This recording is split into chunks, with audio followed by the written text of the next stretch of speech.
Bom dia, tudo bem? Bênção, estamos aqui mais uma manhã, primeiro domingo de agosto. Teremos hoje também a nossa ceia memorial, onde nós relembramos por que nós estamos aqui. O amor que nos alcançou e permitiu que uma família fosse formada através do seu sangue precioso. E para nós, agosto, e a gente já vinha anunciando desde o comecinho de julho, nós iniciaremos uma nova série de mensagens que nós estimamos que deve durar uns seus 3 meses, pelo menos. Apesar de ser um livro curto, uma carta de apenas 5 capítulos, existem temas muito ricos e pertinentes para a nossa vida como cristãos. E hoje, então, nós iniciamos a nossa série de mensagens na epístola de Tiago. Fica logo depois de Hebreus, na sua Bíblia, um dos últimos livros. E a mim traz muita felicidade. Essa série era uma série que nós já sonhávamos e planejávamos, não é de hoje. Mas também nós entendíamos o momento, através do discernimento do Espírito Santo de Deus, do momento em que essa série se faria necessária.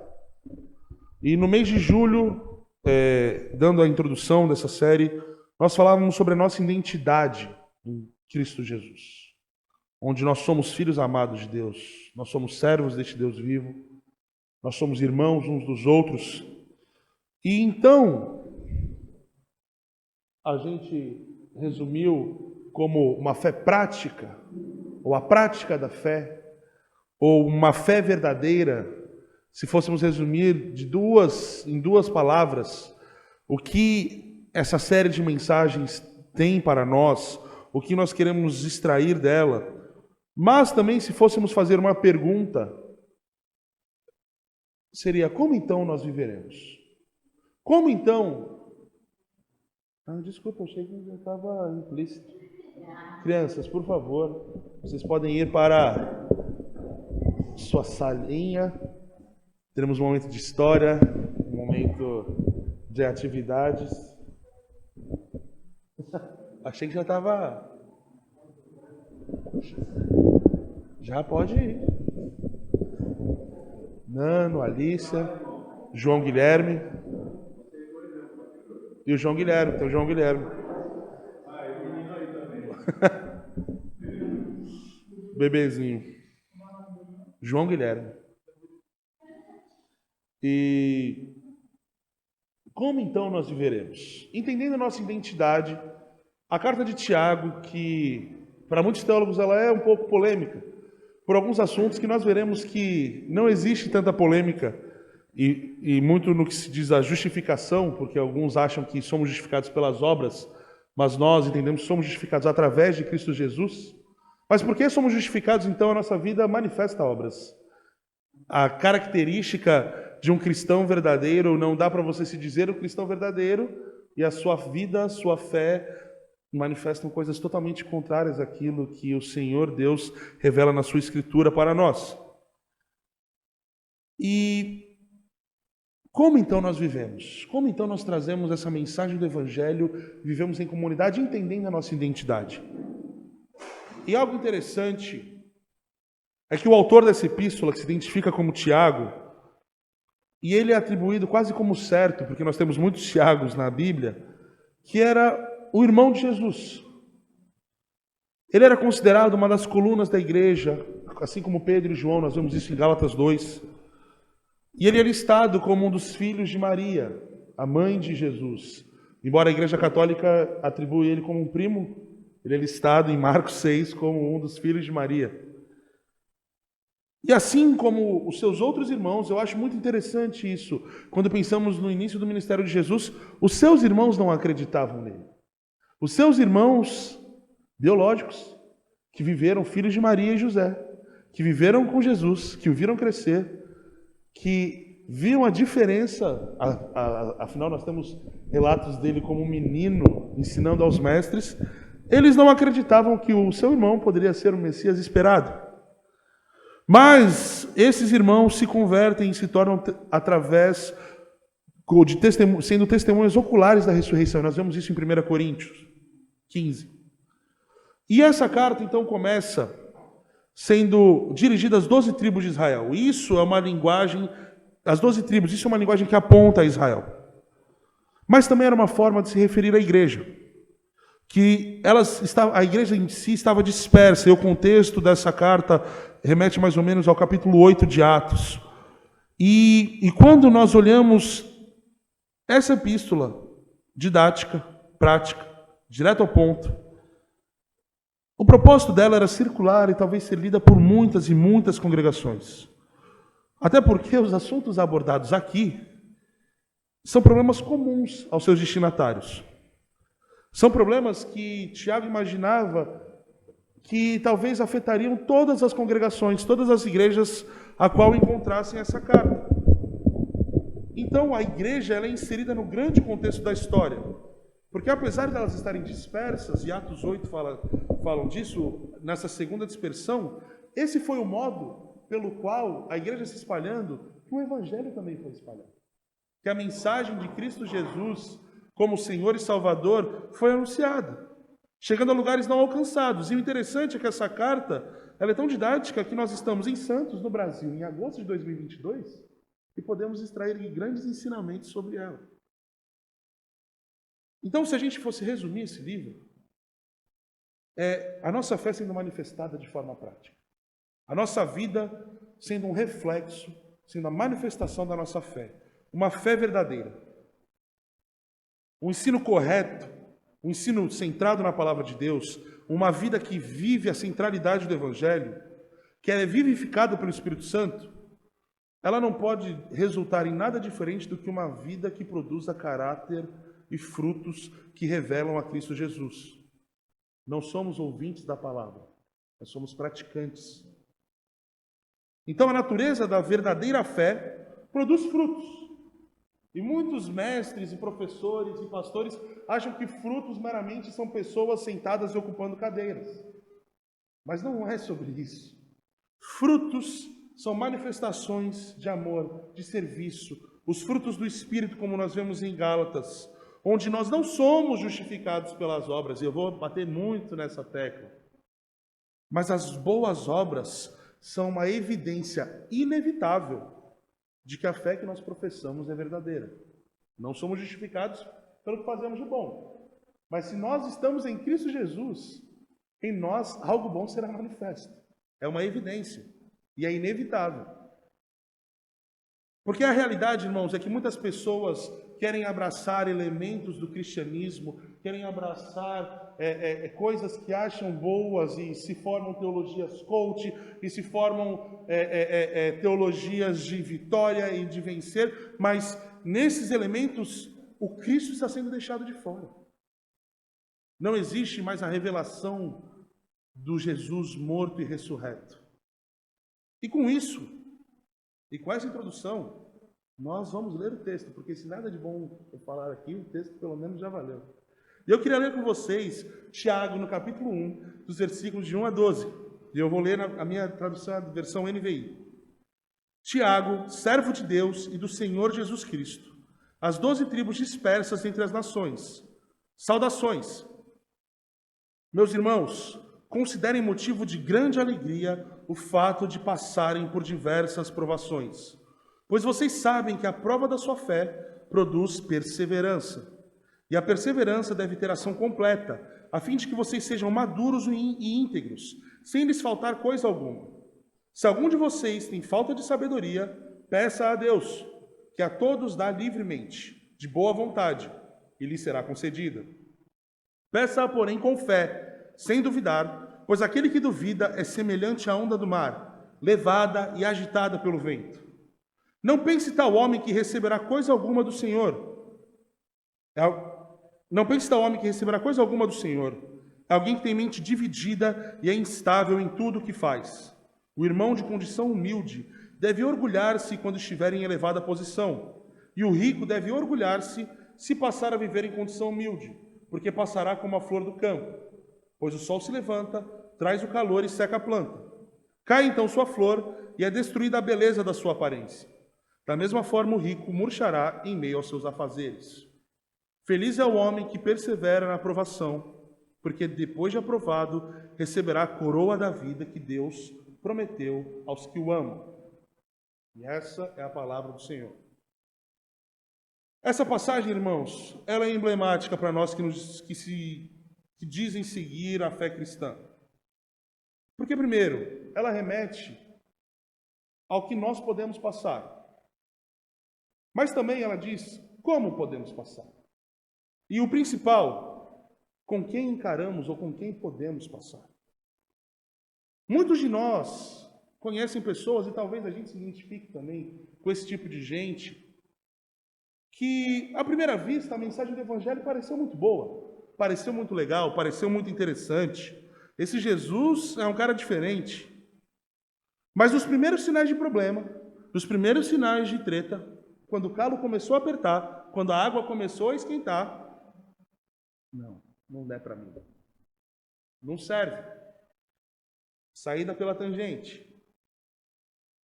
As provações, irmãos, têm para nós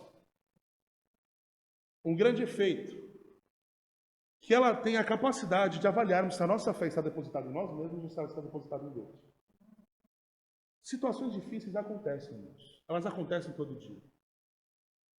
Pessoas próximas da nossa confiança pisam na bola, falam de nós pelas costas. A gente conta com a ajuda das pessoas e elas nos frustram. Nós frustramos aos outros.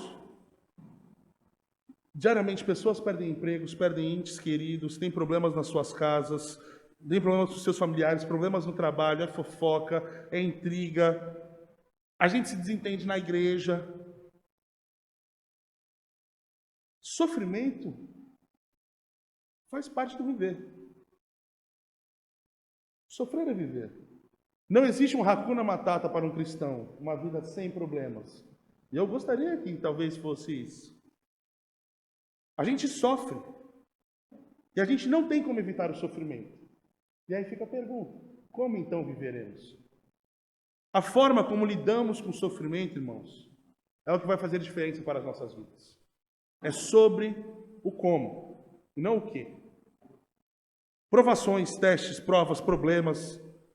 Essa palavra usada no original, ela tem e ela remete ao sentido da metalurgia, de um ourives. É a mesma palavra que nós encontramos tanto em Hebreus e em 1 Pedro, onde a provação era aquele metal que ia ser aquecido, que ele ia ser fundido e passando por essa provação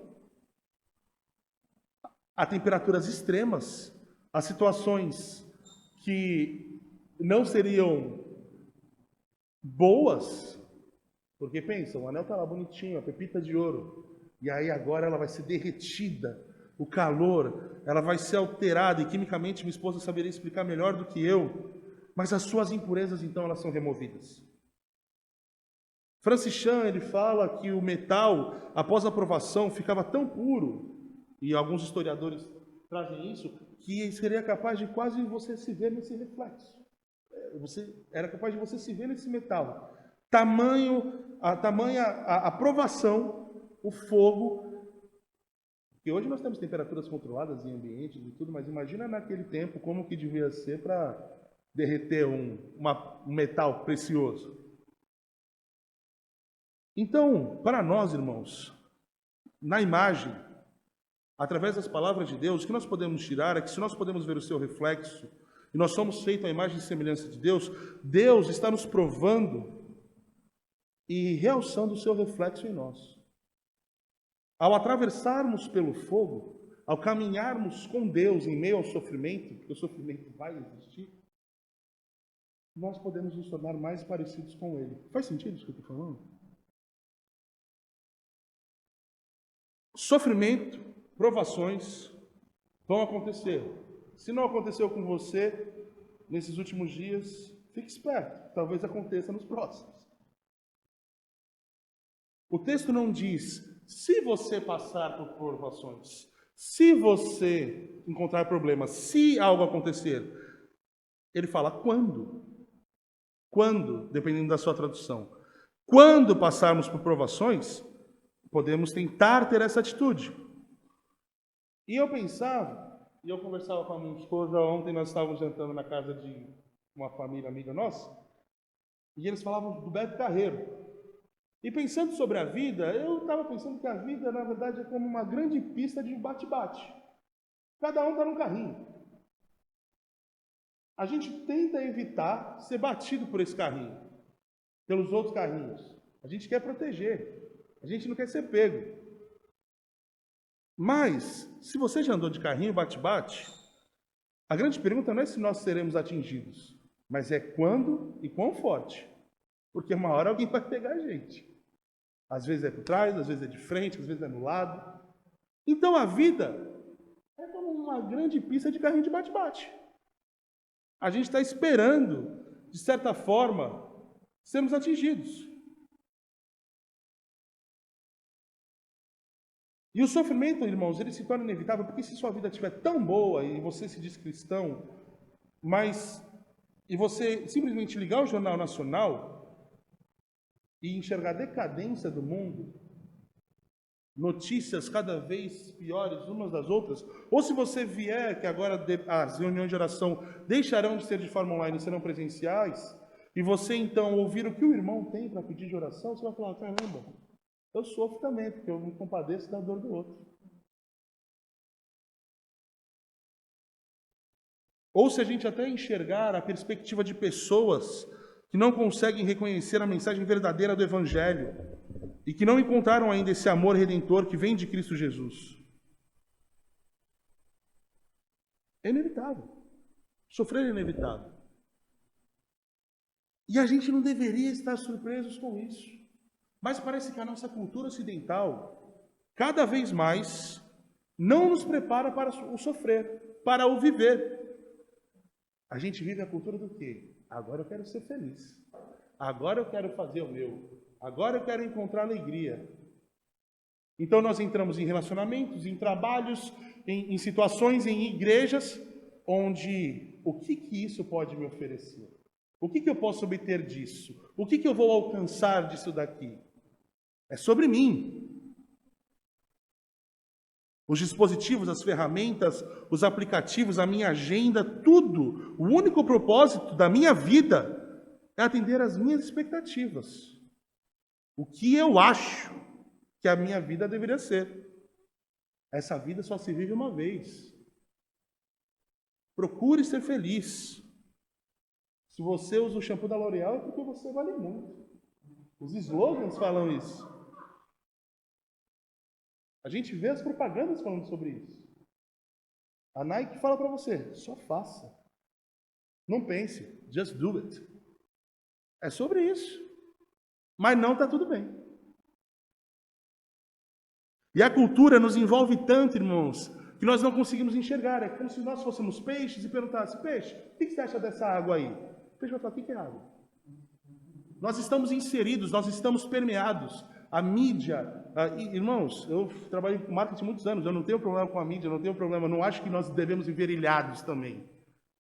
Mas se nós somos os detentores da verdade do Evangelho de Cristo Jesus, e nós podemos então viver uma vida de uma forma diferente, que revele o Cristo, que nós temos a resposta para o sofrimento do mundo, que embora soframos, estamos sendo provados como fogo, não é para a gente se inibir. É para a gente ir para fora. É para a gente mostrar para essa cultura que existe sim resposta para esse mundo. É escutar o que essa mensagem tem para nós. Só que para a nossa cultura, para a nossa geração, que alguns falam de forma errônea, e alguns falam de forma certa, que é uma geração mimizenta, e vocês entendem quando eu falo a forma errônea e a forma... Existem pessoas que querem diminuir o sofrimento do outro e falar isso é mimimi. Mas também tem gente que não aceita escutar a verdade ou ser confrontado em meio ao seu erro. E, irmãos, eu não estou falando de erro de pecado, porque o erro do pecado Cristo já resolveu na cruz. Mas a manifestação de uma vida que revele o caráter de Cristo Jesus. Nós já fomos justificados através da obra redentora e salvífica de Cristo. Mas nós, se fomos justificados, estamos num processo de santificação, a nossa vida precisa revelar esse Cristo. Porque senão, que justificação foi essa? Ah, é de graça, foi a graça. Mas a graça não foi de graça. A graça não foi barata. A graça custou o sangue precioso do Deus derramado naquele madeiro. A gente precisa entender isso, irmãos, porque senão a gente releva. Aí parece que a graça de Deus é um creme de cabelo que vem numa revista Cláudia. Minha avó era assinante da Cláudia e sempre vinha umas amostras e eu queria. Eu lembrei disso. Porque não dá valor. A gente não dá valor. É o que é. É uma amostrinha de pasta de dente de um dentista. A gente não dá. Só que a graça custou o sangue precioso de Cristo Jesus. E aí, quando nós somos confrontados pelo Evangelho e precisamos então buscar uma natureza que revele a esse, a gente assume uma postura de vítima. Ah, mas eu não faço por causa disso. Ah, mas eu não faço por causa disso, daquilo, outro. Ah, porque na minha igreja não me dão uma oportunidade. Irmão, se eu ganhasse R$1 a cada vez que eu escutasse isso. Irmãos, a reforma estava paga. E aí, quando nós temos a oportunidade de revelar e manifestar a verdade do Evangelho, a gente foge. Sendo que o próprio Cristo dá o exemplo de serviço, onde ele lava os pés dos discípulos, na noite que ele seria traído. Tinha situação pior para mostrar que é serviço? E aí, então, como a gente vive? Já que o sofrer faz parte. Se a gente não tomar cuidado, irmãos, também com essa carta de Tiago, a gente pode usar ela como uma ferramenta cruel, que não considera a dor e o sofrimento. É fácil. Persevera, passa por isso. Já foi.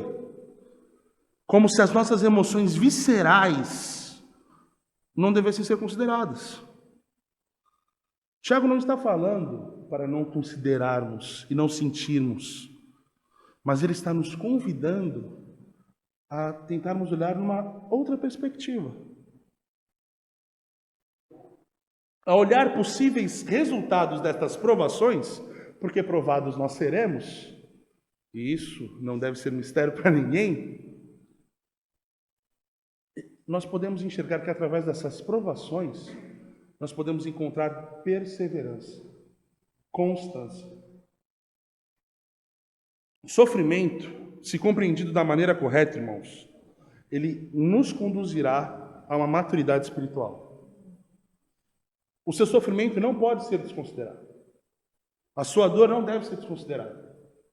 Mas, se nós olharmos o nosso sofrimento numa perspectiva que aponte a Cristo Jesus, que parta dele e vá a ele, isso nos conduzirá a uma maturidade espiritual. Nós teremos uma conduta melhor diante das situações, porque elas vão partir de Cristo e no caminho que é Cristo, vão encontrar a Cristo. É um whey protein para a vida espiritual. Para quem está treinando, eu voltei a treinar essa semana e eu ficava pensando assim: tem algo para tirar essa dor? Tem algo para ser? E é isso, mas é a perseverança, é a constância. E não é que dói menos. Mas a gente aprende a viver com a dor porque nós estamos sendo condicionados. A dor não deixou de existir. Ela vai incomodar. Mas a constância nos faz perseverar. A gente já falou sobre o exemplo de que Jesus, na morte de Lázaro, ele, o Criador, o soberano, o Senhor absoluto, ele chora. Será que ele não sabia que ele podia ressuscitar Lázaro? Com certeza. Ele chora em alguns versículos lá na frente, mostra que ele está inconformado. Ele está indignado. Isso revela para nós, irmãos, nesses poucos versículos, no menor versículo da Bíblia, onde Jesus chora, Jesus chorou.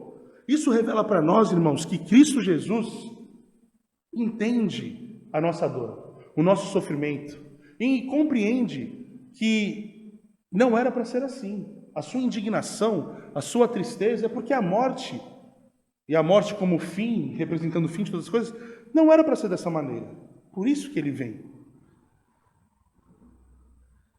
Mas o problema, irmãos, é que as pessoas entram e vêm e vão às igrejas, domingo após domingo, achando que Deus morreu na cruz para a gente trocar de carro todo ano.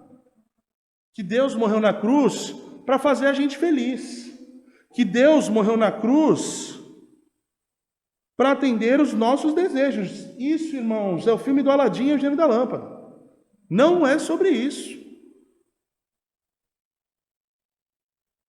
Deus quer que nós sejamos santos. Ele quer que sejamos um reflexo dele nessa sociedade caída, que revele o seu amor, a sua graça, a sua misericórdia, que sirva aqueles a quem nós achamos que não devem ser servidos. Ele nos serviu de inimigos, fomos feitos amigos. Não o chamamos mais de servos, mas de amigos. Essa é a mensagem mais bonita que o Evangelho pode trazer. A mensagem do Evangelho, irmãos, não é sobre os melhores de nós encontrando a Deus, mas é sobre Deus entendendo que somos todos os piores.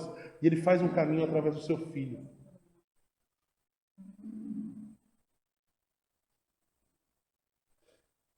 O livro de Tiago, irmãos, nos conduz a uma vida de maturidade. A gente precisa parar de comer papinha Nestlé. A gente precisa parar de viver como um bebezinho.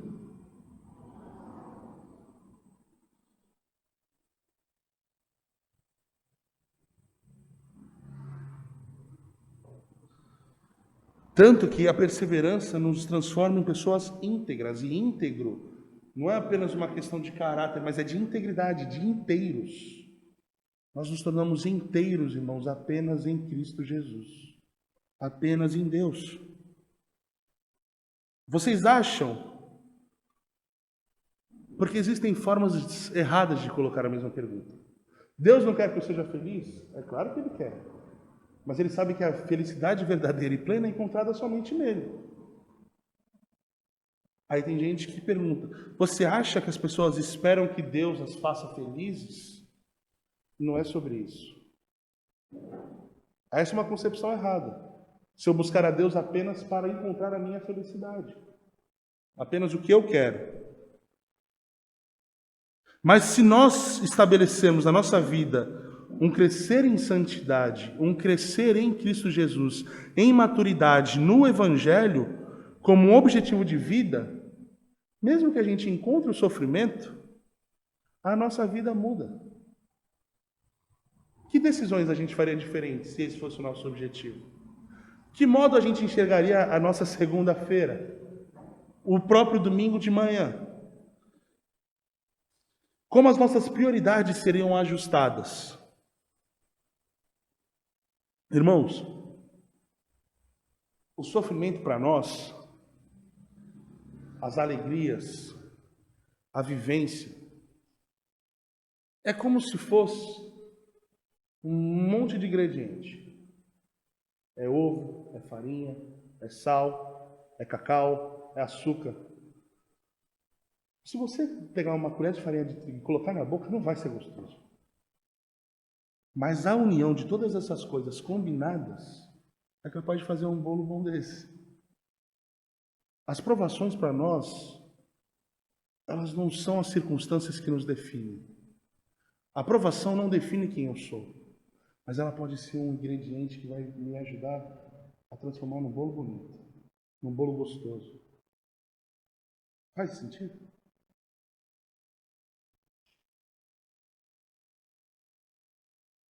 E se você não tem sabedoria, e a sabedoria interessante aqui é a sabedoria de como a gente pode lidar com o problema. Ou, quando a gente fazia a tabela de pregações, a gente colocava a música dos Titãs, é preciso saber viver.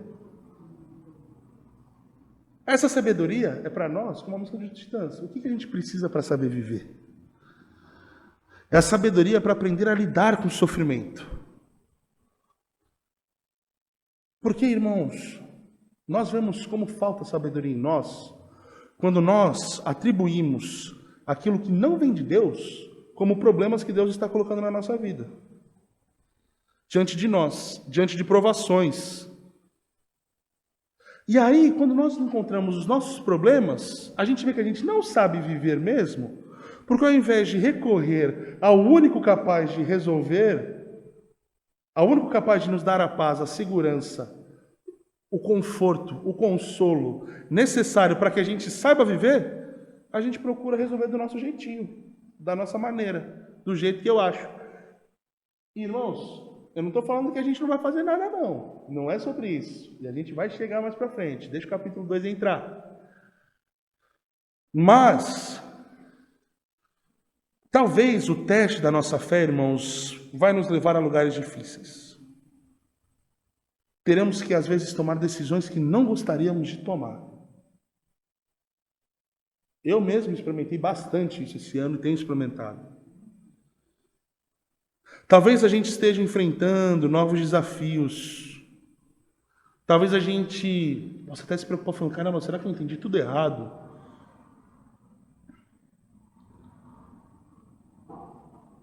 Porque se o cristianismo é o caminho certo, como é que eu posso sofrer? Como é que eu posso encontrar? Irmãos, desculpa o que eu vou falar, e nada contra nenhum outro tipo de religião. Mas não é a religião cristã onde você faz oferendas e traz situações e agrada certas entidades ou deuses para obter algo em troca. Isso não é cristianismo. Você chama de qualquer outra coisa, mas não é cristianismo. Quando a perseguição, irmãos, leva esses cristãos para fora do mundo deles, para fora das suas casas, do seu conforto, talvez muitos tivessem bons motivos para duvidar. Caramba, estava tudo bem, tudo tranquilo. Eu fui aceitar esse Cristo aí e falar que sou cristão, tá tudo ruim. Mas Tiago, irmãos, e o que nós queremos trazer nessa manhã é que ele estimula a irmos com Deus, a entregarmos os nossos problemas, as nossas aflições, as nossas angústias e confiar na sua orientação. Tiago está falando a mesma coisa para nós hoje. Não fica entrando e saindo da sua fé. Mantenha o contato com Deus, mesmo em meio às dificuldades. E é interessante porque quando está tudo bem, a gente facilmente esquece. Quando o calo começa a apertar, a reunião de oração bomba, é pedido, é a situação. Só que se o calo continua apertando, a gente facilmente esquece também. Ah, não, Deus não fez, então eu vou dar meu jeito agora. Sem sabedoria, irmãos, a gente não consegue dar um passo direito. Sem direção que vem do Senhor, a gente vive uma vida de correr atrás do vento. É cego sem direção. E talvez a palavra duvidar, no português, traga uma dificuldade para nós, porque a gente acha que é uma perspectiva psicológica de, não, eu não posso, eu preciso só pensar positivo, eu sei que o Senhor vai fazer, eu sei. Só que, na verdade, essa palavra no original não é sobre uma questão psicológica, mas é como se fosse uma alma dividida. É estar dividido naquilo que acredita.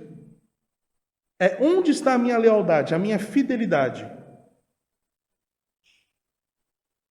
A gente afirma ter fé, mas a gente tem realmente? É uma personalidade instável, que só recorre a Deus em determinadas situações. E, irmãos, o simples fato de estarmos aqui domingo após domingo, servindo, participando, vamos partir para a ceia, nos preocupamos uns com a vida dos outros. Isso pode ser e manifestar características de uma fé verdadeira. Ou de pelo menos uma sementinha de uma fé verdadeira. Porque mesmo em meio às provações, aos testes, a gente está persistindo. Quantos de nós não teriam motivos suficientes para desistir da igreja, para desistir uns dos outros, para desistir das relações? Eu vou viver numa ilha, eu vou viver para mim, eu vou fazer o que me faz feliz. É o que a gente falou lá no começo. Nós teríamos motivos, irmãos, cada um com o seu. Mas a gente está aqui, olha uma coisa boa. A gente está aqui servindo uns aos outros.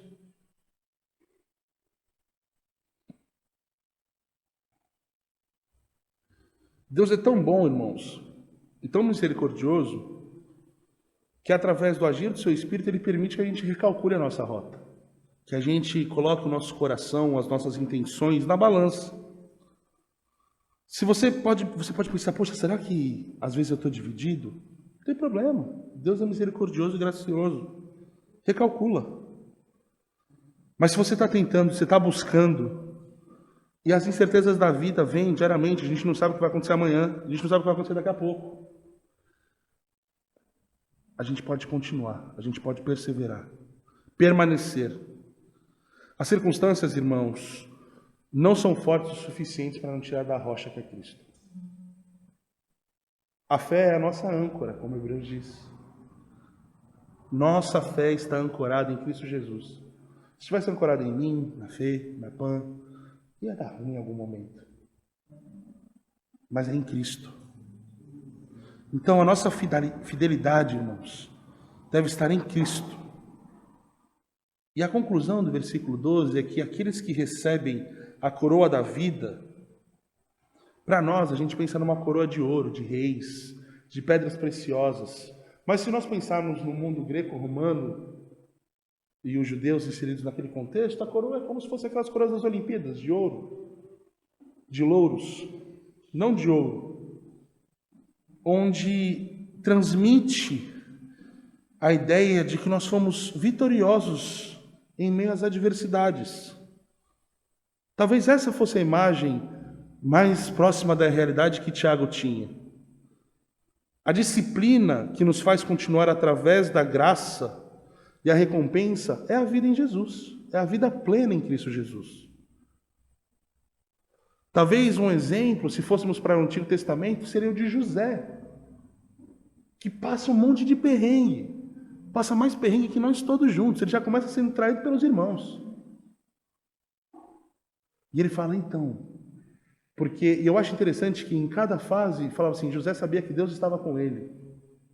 Se você pregar o seu livro em Gênesis, o livro de Gênesis. Mas o que é interessante é que em Gênesis 50, José então vira e fala, olha, todo esse mal, Deus reverteu em bem. Será que a gente consegue enxergar a vida de uma maneira onde, apesar da maldade que acontece, das injustiças, Deus está revertendo algo em bem para a gente? Em coisa boa? É difícil, irmãos. Eu estou falando aqui com vocês, mas é para mim também. Será que a gente vai conseguir encontrar e confiar em Deus de uma maneira que a nossa força vem dele? E aí a gente consegue encontrar a vida inteira? Ou será que a gente vai fazer que nem o texto diz, que a gente vai ser que nem marola do mar? Ah, choveu, aí o mar está de um jeito. Ah, hoje está sol. Ah, é vento. Ah, é isso. Ah, é aquilo. Ah, isso.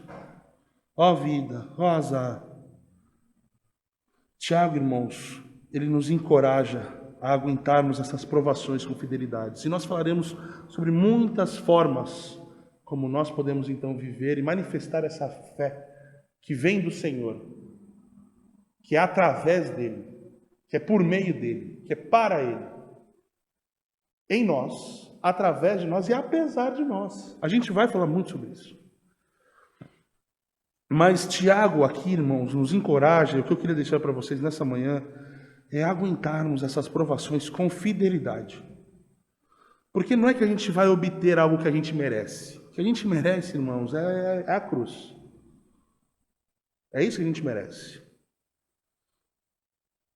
Mas sim, o que a gente vai obter é o dom daqueles que foram capazes, em meio às provações, a descansar em Cristo Jesus.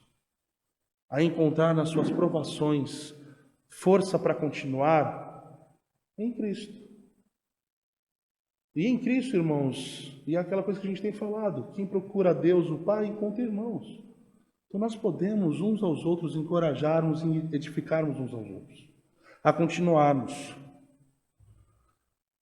Tiago 1 fala muito sobre um Deus que constantemente trabalha na vida do cristão.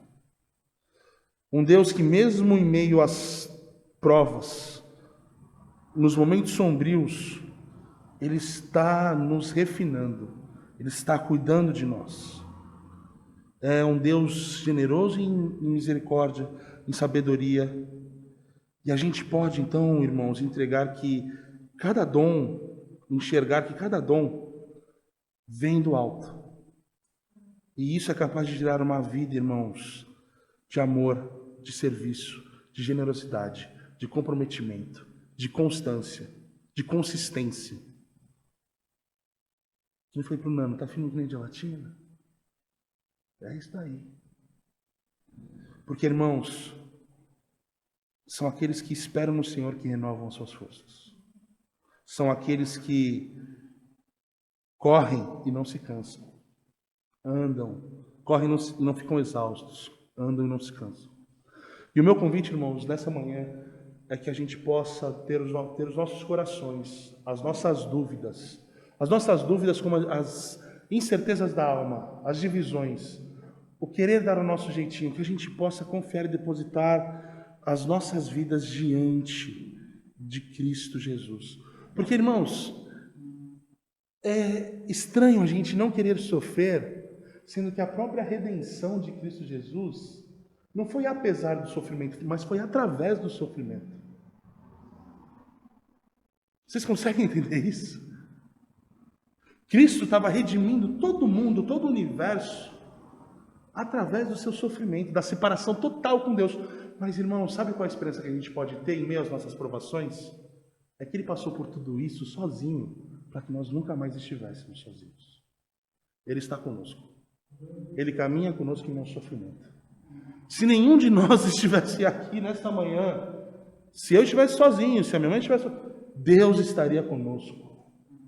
Ele não nos desamparou e nunca desamparará. E essa mensagem é a mensagem poderosa que é capaz de mudar o mundo. Essa é a mensagem verdadeira do Evangelho. Eu queria orar por nós, pelos nossos corações, pelas nossas almas, para que a gente possa confiar que Deus caminha conosco em meio ao sofrimento, em meio às dores e em meio às provações. Senhor Deus e Pai, obrigado, Senhor, por mais um dia de vida. Obrigado, Senhor, pelo privilégio de estarmos reunidos como o seu corpo que é manifestado aqui na terra, a expansão e a extensão da sua obra, Pai. Senhor, nessa manhã eu peço pela vida dos meus irmãos, por aqueles que estão presentes, por aqueles que não estão, que o Senhor possa visitar o coração de cada um, que o Senhor possa trazer conforto e consolo a cada alma abatida, a cada alma aflita, a cada coração que está apertado, angustiado, porque, Senhor, nós cremos que o Senhor caminha conosco em meio ao sofrimento.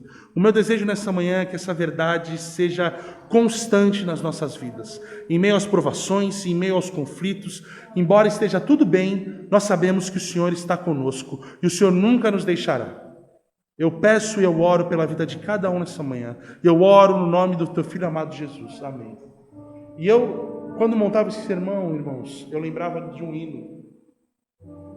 E eu não vou cantar esse hino, mas para os mais antigos, e a tradução é: eu sou feliz com Jesus.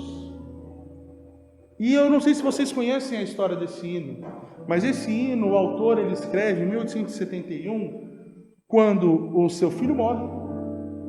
Todos os seus bens num incêndio em Chicago são perdidos, e ele vai então fazer uma viagem com as suas 4 filhas da sua esposa, e ele fala: não, eu não vou poder ir, que eu preciso resolver algumas coisas. E todas as suas filhas morrem num naufrágio.